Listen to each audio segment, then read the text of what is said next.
Minhas irmãs e meus irmãos, que Jesus nos abençoe, hoje e sempre. É com grande alegria que, mais uma vez, estamos trazendo um assunto aqui para vocês que fazem parte da União Espírita Maria de Nazaré. Que Jesus nos abençoe, nos ilumine, hoje e por todo sempre. Sou Carlos Cardoso, faço parte da Associação Municipal Espírita de Abreu Lima e também da diretoria da Comissão Estadual de Espiritismo, que, em nome do seu presidente Rubem Braz, manda um abraço a cada um de vocês. E para iniciar as nossas atividades, vamos orar. Jesus, divino e amado Mestre, Senhor, vamos agradecer-vos pela oportunidade de estarmos juntos mais uma vez, agradecendo pela oportunidade da vida, em nome de Deus. Que a paz que sentimos nesse instante se estenda por toda a sociedade do nosso planeta e do universo. Que os bons espíritos nos assistam em teu santo nome, Senhor, e que na glória e no amor do nosso Deus possamos desempenhar nossas atividades com consciência tranquila e com a paz em espírito. Em teu santo nome, em nome de Maria de Nazaré, damos por iniciado esse trabalho. Muita paz. Minhas irmãs e meus irmãos, nós fomos convidados a abordar o tema fora do amor não há salvação. Em Mateus, no capítulo 7, no versículo 12, está contido, Fazei os homens tudo o que queirais que eles vos façam, pois é nisto que consistem a lei e os profetas.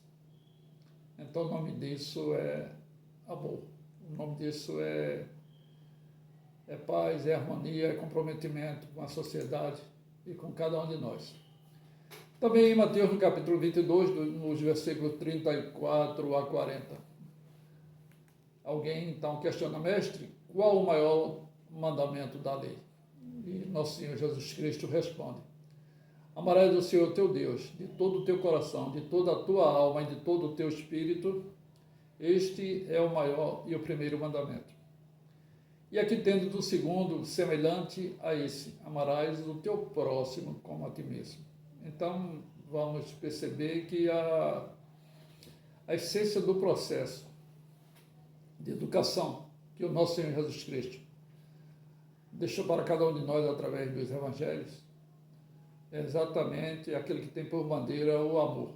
A essência do processo é o amor. E para a gente tratar do tema, fora do amor não há salvação, eu gostaria aqui de citar duas situações. Uma é o que tem por base o Evangelho segundo o Espiritismo, esse livro maravilhoso, que faz parte da codificação, a terceira obra da codificação, Livro dos Espíritos, Livro dos Médios, o Evangelho segundo o Espiritismo, logo depois o Céu e o Inferno e a Gênesis. Então, no Evangelho segundo o Espiritismo, no capítulo 15º, um dos lemas, um dos motes daquele capítulo é exatamente o tema fora da caridade não há salvação. Aí a gente fazendo uma analogia, caridade e amor, porque estão extremamente associados, não se dissociam. E para iniciar essa nossa conversa, eu queria aqui destacar um diálogo de Kardec com o sacerdote que está contido na obra O que é o Espiritismo. Na nossa AME, Associação Municipal Espírita de Abreu Lima, neste momento estamos estudando esta obra. E para mim, mais uma vez a gente está vendo essa obra que eu acho que deu uma importância muito grande. Todo espírita devia reservar um tempinho para estudá-la. Então, lá no primeiro capítulo, tem alguns diálogos e um deles é de Kardec com o sacerdote. Esse diálogo se estende e possivelmente é um suposto diálogo.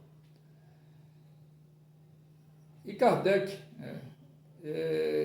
coloca que em um certo momento o sacerdote se volta para ele e diz: segundo os espíritos, quem não crê neles nem nas suas manifestações devem ser menos aquinoados na vida futura. Quer dizer, o sacerdote fazia menção ao processo da vida espiritual, né? A vida após a vida, que é uma praxe, né? É um tema capital de todas as religiões. A pergunta dele é se aqueles que não creem nas manifestações dos Espíritos e nem neles serão menos aquinhoados. Veja que questão interessante. E Kardec responde para ele nesse suposto diálogo: não, eles não são tão pouco lógicos. Eles nos dizem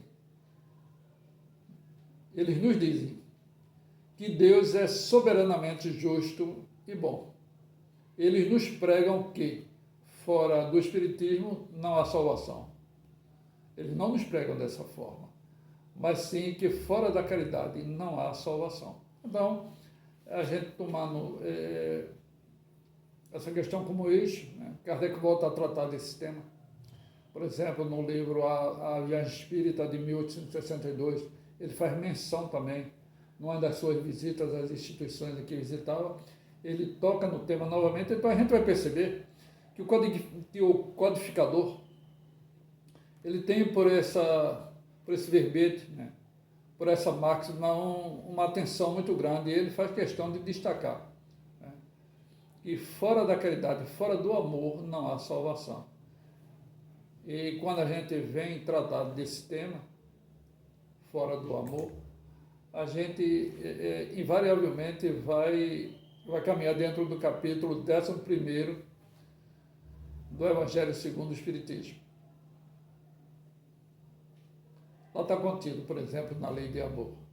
O amor resume a doutrina de Jesus inteira, visto que esse é o sentimento por excelência, e os sentimentos são os instintos elevados à altura do progresso feito. Isso é Lázaro, o espírito Lázaro, falando da lei do amor. E o espírito Lázaro diz: em sua origem o homem só tem instintos.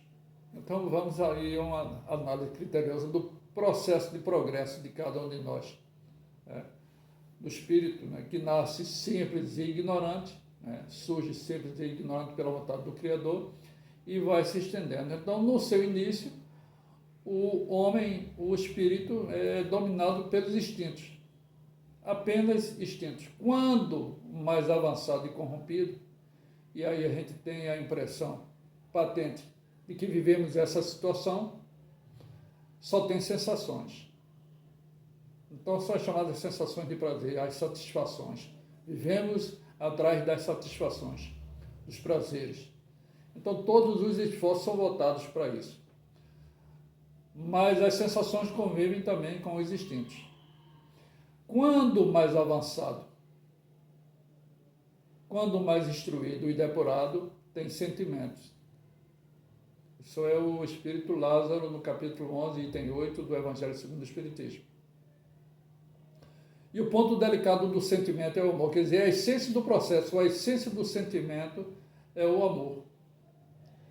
Então é para ele que a gente deve destinar nossas forças, nossos esforços, nossos pensamentos. Mas possivelmente a gente vai parar e vai dizer, e como se chegar lá, né? Aí a gente volta aí para a conduta, né? Isso é uma escada. E em uma escada a gente vai caminhando devagar, vai vencendo cada degrau. Quando Lázaro diz que no começo só temos instinto, ele está falando aí do espírito imperfeito, dominados pelas sensações mais imediatas. A gente vai perceber, por exemplo, que na sociedade do planeta, no seu início, brigam-se pelos espaços, briga-se pela necessidade de se alimentar apenas pelos espaços, pelos prazeres mais imediatos, mais materiais. Na medida do processo evolutivo, né, e a gente volta os olhos para a história, para o planeta, por exemplo, né, a gente tem que tomar como base sempre o nosso planeta, a gente vai perceber que o espírito, superando uma fase marcada apenas, né, pelos instintos, ele caminha aí para as sensações e começa a ter, né, baseado ainda em Lázaro, as sensações e os instintos. Segundo Lázaro, e tratando logicamente do pensamento que nos chega através dos espíritos superiores, caminharemos para os sentimentos.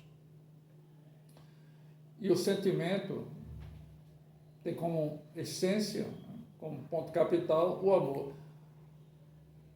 Então, diz Fenelon, ainda nesse capítulo 11, né, que o amor é de essência divina e todos vós, do primeiro ao último, tendes no fundo do coração a centelha desse fogo sagrado.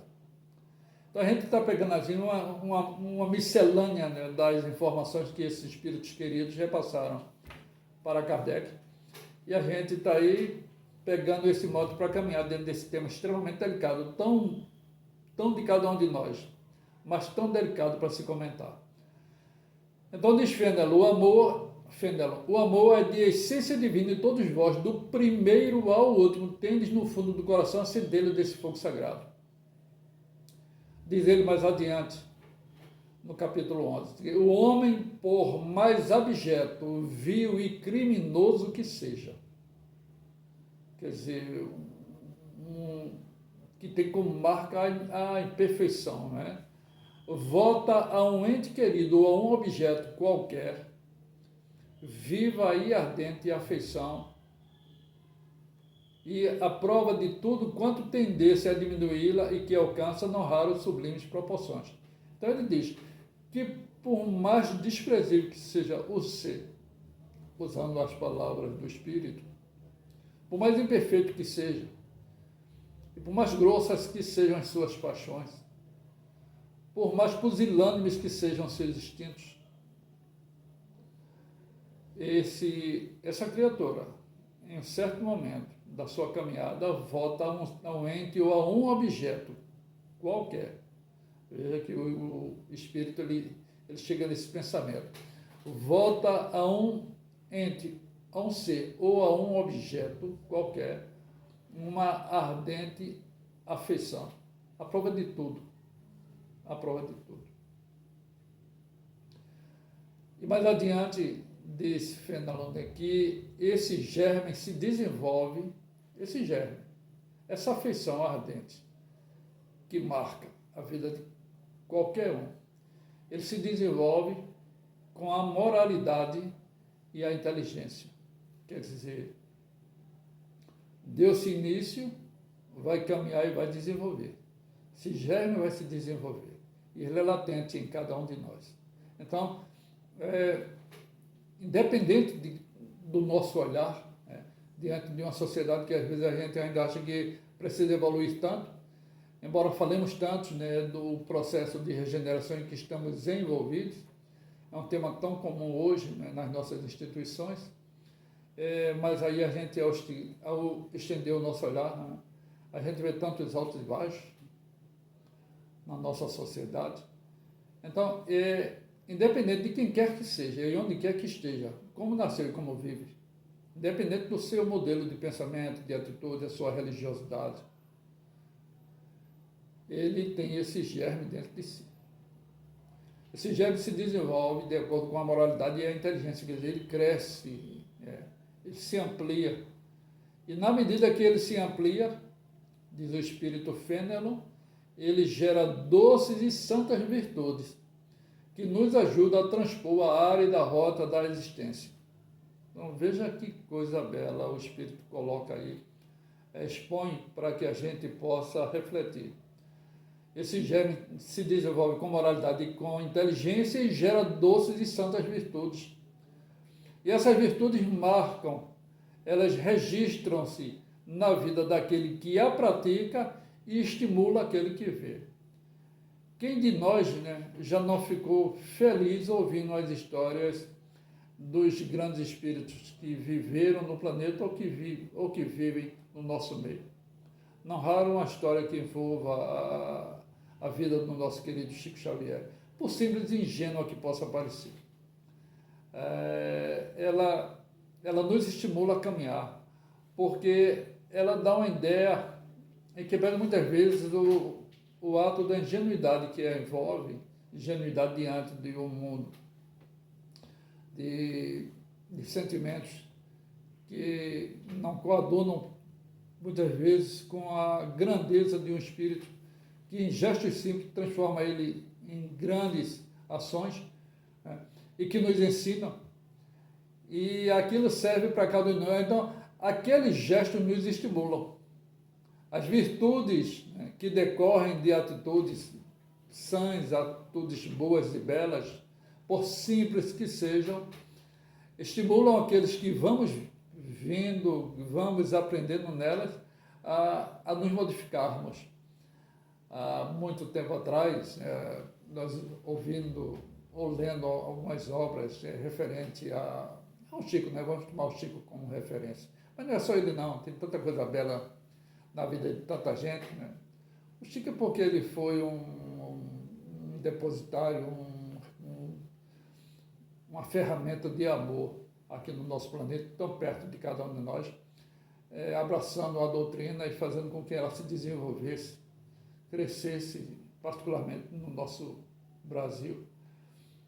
Contam que Chico, né, tinha por hábito, ainda em Pedro Leopoldo, salvo engano, em Pedro Leopoldo, né, Chico vive em Pedro Leopoldo e em Uberaba, mas em Pedro Leopoldo, e as suas reuniões, elas saíam do horário comum das nossas reuniões.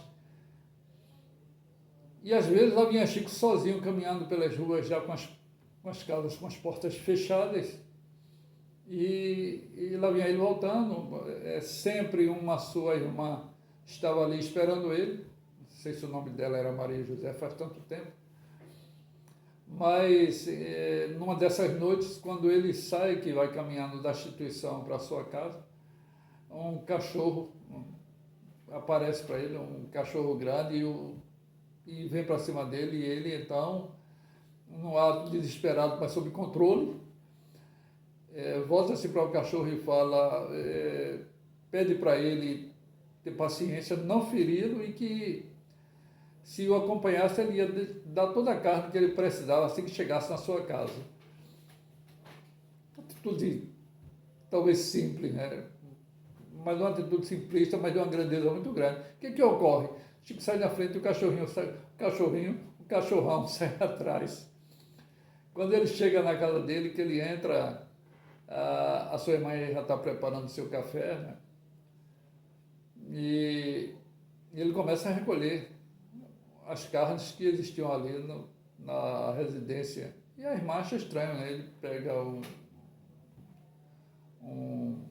objeto, né? E sai recolhendo aquelas carnes, e a sua irmã questiona ele, né? Por que ele está fazendo aquilo? Ele é que aquele cachorro, quando ela olha, tem um cachorro lá fora, parado, olhando para ele, é que eu prometi a ele, e assim que chegasse em casa eu ia dar a carne que aqui tivesse para ele. Parece que esse gesto soe de uma ingenuidade muito grande para quem quer que seja.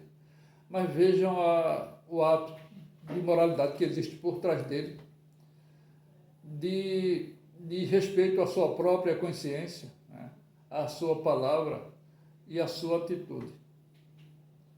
Então, isso é um gesto de amor. Nós vimos dessa forma, uma atitude de amor, gerando doces e santas virtudes, né, que ajudam a cada um de nós a transpor a rota árida da existência, como dizia aí o espírito Fénelon, que a caminhada, em certo momento, vai parecer extremamente dolorosa, e a gente vai tentar amenizá-la com os prazeres que a gente vai encontrando no mundo. Mas na medida que o amor entra, que a essência do amor entra, que as atitudes alavancadas pelo amor se fazem presentes na vida de cada um de nós, a gente vai aprendendo, vai compreendendo, e isso vai sendo de uma importância muito grande, e vai nos despertar. Então a gente vai perceber que o amor está sempre ligado com uma ação de progresso. E quando nós espíritas falamos de progresso, a gente fala do processo da lei de reencarnação, da lei do crescimento, que é pessoal, mas também coletiva. E está contido lá. Há pessoas a quem repugna a reencarnação, com a ideia de que outros venham a partilhar das afetuosas simpatias de que são ciosas. Vejam bem, falando de amor, mas agora daquele amor coletivo, por exemplo, familiar. Há alguém que não aceita a reencarnação, a lei da reencarnação, em função de que não compartilha com a ideia de que outros venham fazer parte da sua família. Estende o olhar para a sociedade e diz: eu não admito que fulano de tal um dia faça parte da minha família. Pobres irmãos, diz a mensagem, o vosso afeto vos torna egoístas para praticar a lei de amor, tal como Deus o entende. Preciso se faz chegueis passo a passo a amar todos os vossos irmãos indistintamente. Então a gente vai perceber que a lei de amor e o processo do retorno, da lei da reencarnação, o progresso contínuo a que estamos submetidos, há uma vinculação muito forte entre um processo e outro. Aí a gente volta lá para trás, né? Instintos, sensações, sentimentos. Dentro do sentimento, o amor. Então, reencarnação e amor estão extremamente ligados. Convivemos dentro desse processo,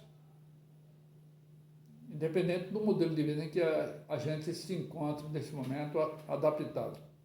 Mas é um processo de crescimento, de aprendizado. Não admiti-lo não altera sobremaneira a questão. Quer dizer, a lei do amor não se altera porque nossas opiniões divergem. A lei do retorno, a lei da reencarnação, a lei do progresso não se altera porque a gente não concorda com ela, em absoluto. E o amor, a lei do amor e a lei da reencarnação estão extremamente vinculadas. Uma se casa perfeitamente com a outra.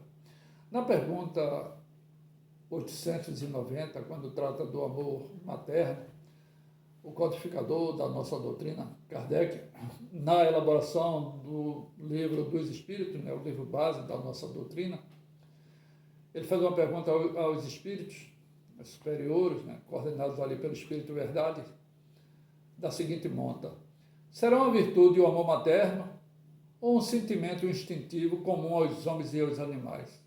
Então, veja bem, ele fala do amor agora, mas de um amor mais centralizado, de um amor mais pessoal, talvez, o chamado amor materno, né? O amor de mãe para filhos.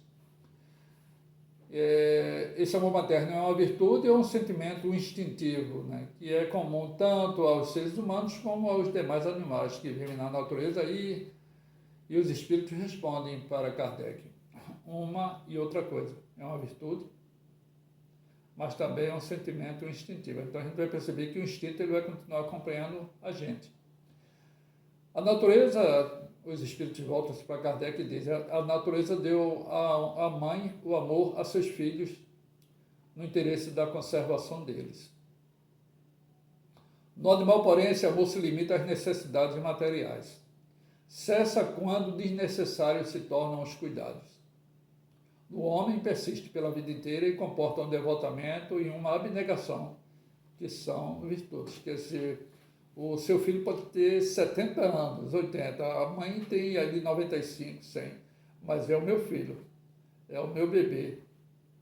E é dessa forma que se compreende, né, a vida, o amor, agora tratando do chamado amor materno, em relação aos seres pensantes, aos espíritos. Então, trata-se de um devotamento e uma abnegação, né, que são virtudes. Sobrevive mesmo à morte e acompanha o filho até no além-túmulo. Os espíritos complementando essa resposta de número 890, a pergunta feita a Kardec. Acompanha o filho até no além-túmulo. Bem vezes que é nele coisa diversa do que há no amor do animal. Aí eu queria chamar aqui a atenção para duas questões bem peculiares que eu vivi. Uma delas, eu estava a trabalho na cidade de Garanhuns, aqui no interior de Pernambuco, e essa imagem nunca me saiu da cabeça. Eu estava indo para uma estação de tratamento de água, e lá ia a gente caminhando, já tinha se afastado da cidade, indo para a zona rural, fazendas de um lado, do outro, né, a gente caminhando ali numa estrada de terra. Quando eu me volto para um gado, né, para umas vacas que corriam, e lá iam os bois, as vacas, e eu percebo que no meio das vacas uma se recolhe porque lá atrás vem um bezerrinho, e aquela que para era exatamente a mãe do bezerrinho. Ela para acompanhar o bezerrinho. A preocupação com aquela criaturinha que ela tinha gerado, né? Então, isso é instintivo. O que vai acontecer, né? Aquele ato de amor, porque não deixa de ser, vai se extinguir quando aquele animal crescer. Ocorre assim com os demais animais. Então, cessa quando desnecessário, se tornam os cuidados. Não precisa mais do cuidado, então, aquele vínculo afetivo parece que cessa ali em função dos compromissos que cada um vai ter. Mas mesmo assim, eu acredito que talvez ainda viva alguma coisa ali, nessas criaturinhas. No homem, no espírito, entretanto, aquilo persiste numa abnegação e no devotamento que não tem limite. O que ocorre? Mesmo com a morte de um ou de outro, digamos que os pais, né? A mãe, tomando como base aqui a mãe, desencarna, a preocupação com seu filho vai continuar. Aí eu me recordo então de uma reunião mediúnica em que me encontrava na instituição que faço parte, e em um determinado momento um espírito se comunica através de um dos médiuns presentes na reunião, e a gente se destina para ele, e ele fala, não era nem uma mãe, era uma avó, né? E disse, né, que avós são mãe duas vezes. Era uma avó preocupada com o neto, aqui encarnado. Ela tinha desencarnado e estava preocupado com os rumos que aquele seu neto estava tomando. Então vinha rogar, vinha pedir para que, como a gente poderia ajudá-lo, e se era possível fazer isso. Então a gente vai perceber que a preocupação continua e sobrevive aí a morte, porque o sentimento continua.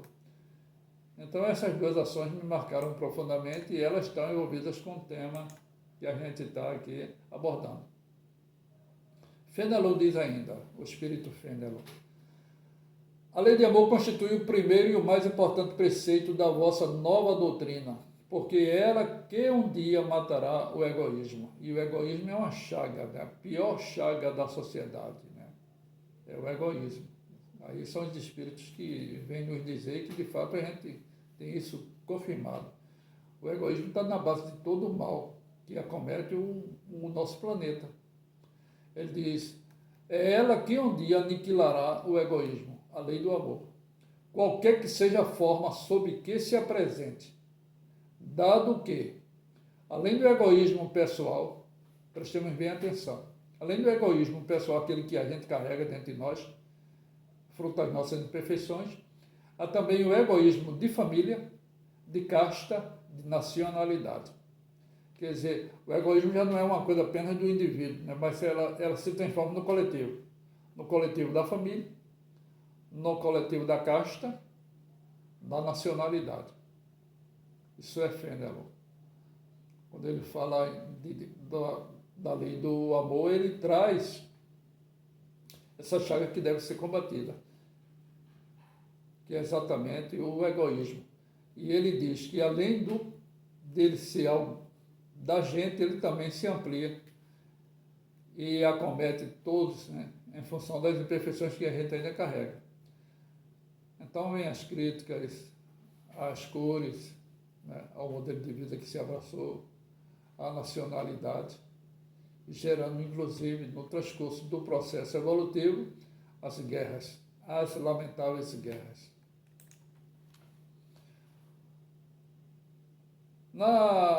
No livro dos Espíritos, na resposta 918,